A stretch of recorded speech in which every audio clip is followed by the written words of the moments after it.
नमस्कार मैत्रिणींनो, मी प्रीती। आज आपण पाहणार आहोत 3 वर्षाच्या मुलीसाठी खणाचा फ्रॉक।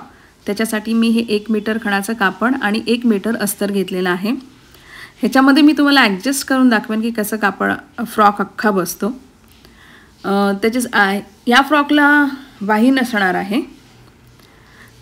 आता मी कमरेची उंची घेतली आहे 8 + 1 9।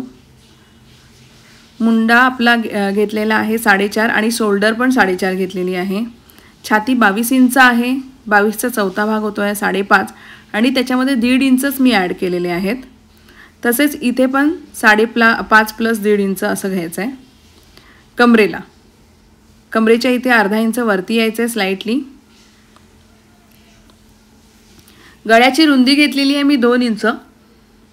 आता इथे आपल्याला गळ्याच्या रुंदीची गरज नाही आहे, कारण हा स्ट्रिपवाला फ्रॉक आहे। खांद्याला अशा पट्ट्या असतात ना, तो वाला फ्रॉक आहे।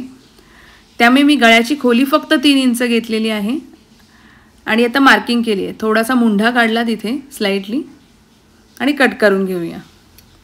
ह्याच्यामध्ये काय होतं, कमी कापड असेल ना तुमच्याकडे तर त्याच्यातही तुमचा फ्रॉक ॲडजस्ट होऊन जातो व्यवस्थित। म्हणजे बाही वगैरे नसेल कापड उरत तर हा प्रकार पण छान दिसतो। हा एक नवीन प्रकार आलेला आहे स्ट्राइपवाल्या फ्रॉकचा। तर झालं, टॉपला एवढंच कापड आपल्याला लागलेलं आहे। आता इथे मी काय करते, पहिले आता खणाचं कापड 4 फोल्ड करून घेतलं।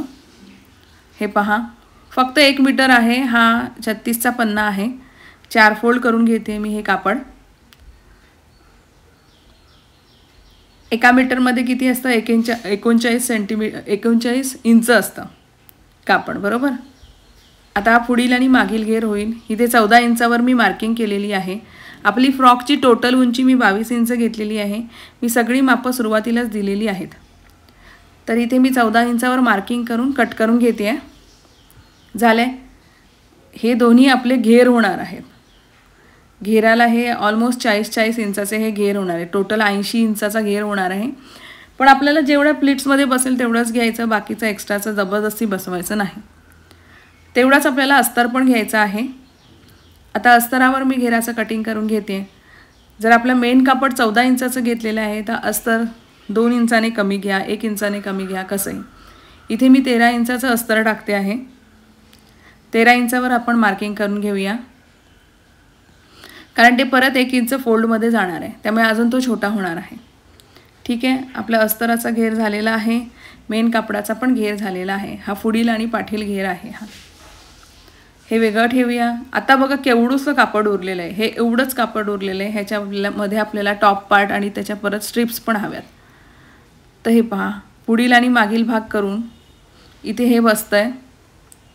आता हा एवढासाच भाग उरलेला आहे। ह्याच्यामध्ये आपल्याला ह्या खांद्याच्या पट्ट्या तयार करायच्या आहेत। कापून ठेवायचं, नंतर पाहूया जर घेरातनं काय कापड उरत असेल तर त्याच्यातल्या कपड्याच्या करूया आपण। झालं, हे एवढंच कापड उरलेलं आहे। आता हे मी फोल्ड केलं तर फोल्ड केल्यावर 3.5 इंचाची होतं आहे ते फोल्ड। याचे 2 तुकडे मी करून घेते। आता मला 7 इंचाचीच पट्टी हवी आहे इथे, कारण आपण गळ्याखोली 3 इंच घेतली आहे की नाही, त्यामुळे ही मागच्या आणि पुढची मिळून 6 इंच होती आहे आणि त्याच्यामध्ये 1 इंच मी मार्जिन टाकून 7 इंचावर आपल्याला ही पट्टी घ्यायची बनवून। ह्या 2 पट्ट्या आहेत आपल्या।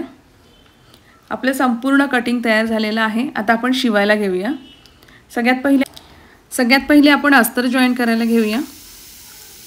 त्याच्यासाठी सुलट कापड घ्यायचं हे अस्तराचं आपण, आणि मेन कापड आपण सुलट घ्यायचं आणि त्याच्यावर अस्तर ठेवायचं आणि अस्तर जॉईन करून।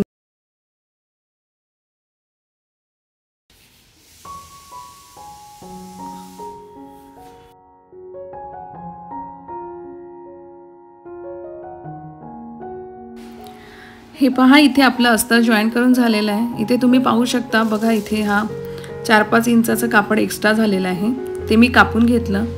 आता इथे 2 इंच एक्स्ट्रा सोडून द्यायचे कडेला आणि अर्धा इंचाच्या पाऊण इंचाच्या ह्या प्लीट्स टाकून घ्यायच्या। नेहमी कडेला 2 इंच, 1.5 ते 2 इंच सोडायचं, कारण ते फिटिंगमध्येच जातं। आपल्या प्लीट्स टाकून झालेले आहेत। अशा दोन्ही घेराच्या प्लीट्स तयार करून घ्यायच्या। दोन्ही घेर असे तयार करून घ्यायचे। हे पहा माझे दोन्ही घेर तयार झालेले आहेत. आता आपण टॉप पार्ट तयार करायला घेऊया. त्याच्या अगोदर काय करूया, हे बघा, हे आपल्या घेरामधून हा एवढा भाग उरला की नाही, तर मग मी विचार केला चला ही 7 इंचाची पट्टी तयार झालेलीच आहे, तर म्हटलं चला आपण आता ह्याचीच आपण खांद्याच्या पट्ट्या तयार करूया, स्ट्रिप्स. तर आता ही जी काही जेवढी काही डिझाईन आहे ना ती घ्यायची आहे आपल्याला आणि मग त्याप्रमाणे आपल्याला तशी शिलाई मारायची आहे. तर हे मोजायला गेलं ना तर ही 3.5 इंचाची आपली पट्टी तयार होती आहे. आता ही बघा मी इथे तुम्हाला मोजून दाखवेनच. आता ही फोल्ड करायच्या आधी मी तुम्हाला मोजून दाखवते. ही बघा, ही आपल्याला 3.5 इंचाची पट्टी ही तयार करून घ्यायची आहे आणि त्याला फोल्ड करून शिवून घ्यायचं आहे. म्हणजे तयार आपल्याला एक 1.25 इंचाची तरी ॲटलिस्ट पट्टी मिळेल ही. आता ह्या उलटवून घेऊया आपण ह्या पट्ट्या दोन्ही.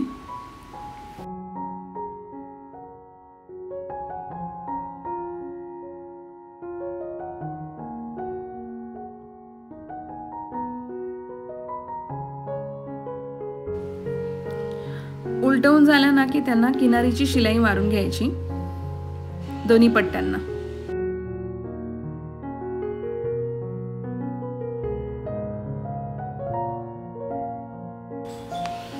आता आपण आपला टॉपचा पार्ट घेऊया, खणाचं कापड. त्याच्यावर आपण ती पट्टी ठेवूया. पण पट्टी ठेवताना एक लक्षात ठेवायचं की कडेला आपली 1/2 इंच शिलाईमध्ये जाणार आहे मार्जिन. ती मार्जिन सोडून आपण पट्टी ठेवायची आहे. तिथे साईडला बघा मी मार्जिन सोडलेली आहे आणि मग मी तिथे पट्टी ठेवते आहे. तुम्हाला जशी डिझाईन पाहिजे त्याप्रमाणे पट्टी ठेवा. तुम्हाला जर डार्क पिवळा रंग खाली खणाच्या कपड्यावर हवा असेल तर तोच ठेवायचा, त्याच्याकडे तोंड करून ठेवायचं. अशा आपण दोन्ही पट्ट्या ठेवून घेऊया आपल्या 1/2 इंच मार्जिन सोडून आणि बॉल पिनने फिक्स करून टाकायच्या दोन्ही पट्ट्या. आणि आता आपण 1/2 इंचावर शिलाई मारून घेऊया संपूर्ण टॉप.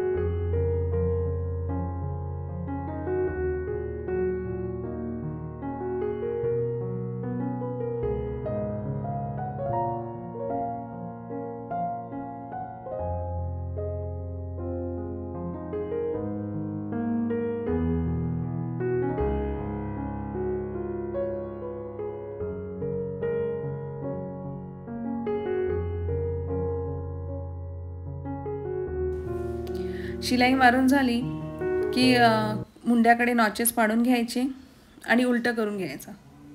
आता बघा ती पिवळ्या रंगाची पट्टी माझी समोरच्या बाजूला आलेली आहे. आता आपण किनारीची शिलाई मारून घेऊया आणि आपला खणाचं कापड अस्तराला फिक्स करून घ्यायचं. पहा किती कमी कपड्यामध्ये मी ते ॲडजस्ट केलं. फक्त 1 मीटर कापड्यामध्ये 3 वर्षाच्या मुलीचा फ्रॉक आपण ॲडजस्ट केलेला आहे आणि ते पण नवीन ट्रेंडिंग डिझाईन. मी तुम्हाला म्हणाली होती मी दरवेळेला काहीतरी नवीन दाखवेन, तर आता ह्या वेळेला हे स्ट्राईपवाला फ्रॉक दाखवते आहे. आता परत आपलं कापड घ्यायचं, दुसरा पार्ट घ्यायचा. त्याच्यावर पण बघा पिवळी बाजू खाली खणाच्या दिशेने ठेवलेली आहे मी आणि फिक्स करून घेऊया बॉल पिनने. 1/2 इंच शिलाईचं मार्जिन सोडून त्याच्या बाजूला पट्टी ठेवायची आहे. म्हणून मी चॉकने तुम्हाला करून दाखवते. ते खूप सोपी पद्धत आहे. जर तुम्हाला असं वाटत असेल की तरीही आपल्या शोल्डरवरनं उतरतोय फ्रॉक, तर काय करायचं की थोड्याशा आतल्या बाजूला लावायच्या ह्या पट्ट्या. थोड्याशा आतमध्ये अजून 1/2 इंच आतमध्ये लावल्यात तरी चालेल या पट्ट्या. आता मी हे शिवून घेते आहे. 1/2 इंचावर शिलाई मारते आहे. शिलाई मारून झाली की एक्स्ट्राचं कापड कापायचं आणि मग त्यांना किनारीची शिलाई मारून घ्यायची.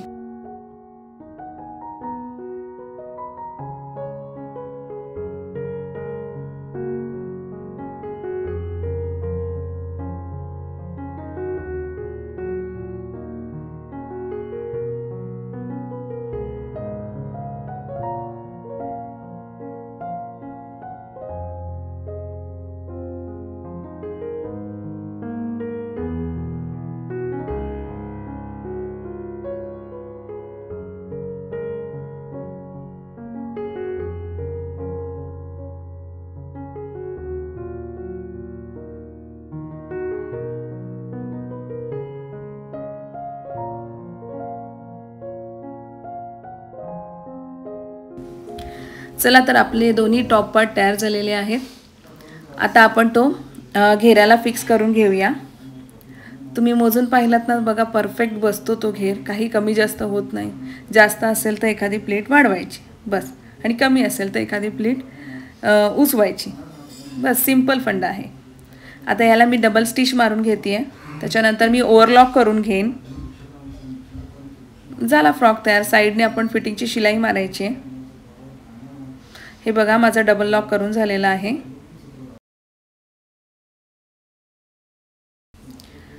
आता आपण कमरेचे बेल्ट बनवून घेऊया. त्याच्यासाठी ती मी गोल्डन दोरी घेतलेली आहे. त्याच्या अगोदर मी अस्तराला शिलाई मारून घेते आहे, फोल्ड करून घेते आहे. हे झाल्यानंतर आपण गोल्डन दोरी तयार करून घेऊया कमरेचे बेल्ट. कारण हे तुम्ही पाहिलं त्याच्यात कापड जराही उरलेलं नाही आहे. आणि आता त्या गोल्डन रश्याच लावतात, छान दिसतात त्या.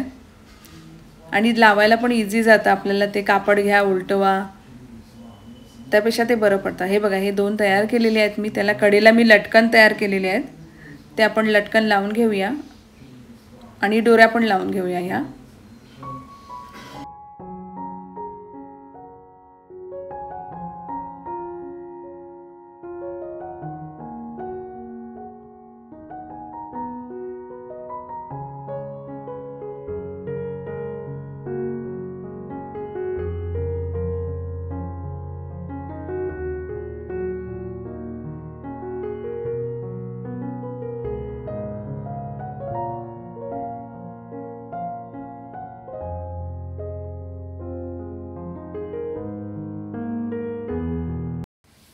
चला तर आपले इथे दोन्ही बेल्ट लावून झालेले आहेत. आता आपण फिटिंगची शिलाई टाकूया. मी 1.5 इंचावर फिटिंगची शिलाई टाकणार आहे. तुम्हाला हवं असेल तर तुम्ही 1 इंचावर पण टाकू शकता. पण आता जर मी 1.5 इंचावर टाकलं ना तर तिला फिटिंगला व्यवस्थित बसेल. ठीक आहे. म्हणजे मुंड्यापासून फक्त कमरेपर्यंत 1.5 इंचावर, आणि त्याच्या खाली आपण क्रॉसमध्ये जायचं आहे. 1 इंचावर खाली जायचं आहे क्रॉसमध्ये. हे पहा, मी दाखवते तुम्हाला कसं ते. आता इथे खाली बघा, मी क्रॉसमध्ये जाईन थोडीशी. व्यवस्थित चारी कापडं ॲडजस्ट करायची, शिलाईमध्ये व्यवस्थित ॲडजस्ट करून घ्यायची आणि शिलाई मारायची आपल्याला. झालं. एंडला लॉक करायला विसरू नका. आणि आता परत मी 1/2 इंचावर लूजिंगची एक शिलाई मारेन, कारण आता तो फिटिंगला तिला व्यवस्थित बसणार आहे मुलीला. नंतर पाहिजे तर ते लूज करू शकतात. झालं असं आपण दोन्ही बाजूला फिटिंग करून घ्यायची आहे. ओव्हरलॉक करून घ्यायचं आहे. संपूर्ण ड्रेस माझा तयार झालेला आहे, फ्रॉक 3 वर्षाच्या मुलीसाठी. हे कालच मला आपल्या ताईंनी एका कमेंट केली होती, पाटील ताईंनी. त्यांना हे स्ट्रिपवाला फ्रॉक हवा होता. त्या बोलल्या कुठल्याही मापाचा बनवू शकता तुम्ही. तर मी हा बनवलेला आहे. तर कांचनताई, तुम्ही हा व्हिडिओ पाहत असाल तर कमेंट करा नक्की. आणि अजून तुम्हाला असे कोणकोणत्या टाईपचे फ्रॉक पाहायचे असेल ते फोटो मला कम्युनिटी पोस्टवर पोस्ट करत जा आठवणीने. व्हिडिओ कसा झालेला आहे हे नक्की कमेंट करा. भेटूया पुढील व्हिडिओमध्ये. हाईप करायला विसरू नका. इथे मला तुम्हाला एक गोष्ट सांगायची आहे. तेजश्री परब म्हणून आपल्या सबस्क्रायबर आहेत, त्या मला आठवणीने हाईप करतात. थँक्यू तेजश्री.